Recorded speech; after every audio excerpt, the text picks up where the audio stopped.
Hi, I'm Charlotte Lawson, a registered licensed dietitian here in Tampa Bay, Florida. And I'm going to cover a few tips on how to make a personalized, healthy eating schedule for yourself.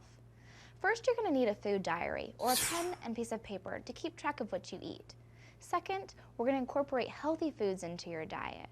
And third, you're going to need to know your personal time schedule. So try to write down what a typical daily menu or food intake would be for you. If you can do 3 days, that's really the best. Try to do 2 days in your work schedule and maybe one off day on a weekend.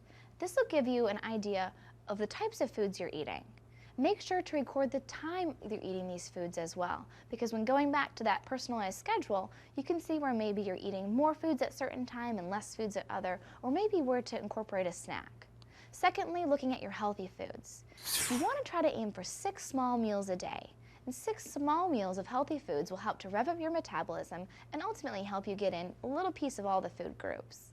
Try to incorporate healthy snacks, and that way you won't maybe over binge at night if you haven't eaten all day long. Also keep in mind when writing your foods down and looking at your schedule that these are going to be a good tool for you to help avoid eating the high-calorie, non-nutritive foods. So that way, when planning your schedule and planning your meals, you can maybe start to choose healthier foods.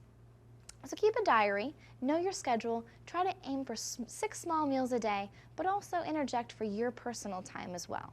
And keep healthy foods on hand to try to avoid those cravings.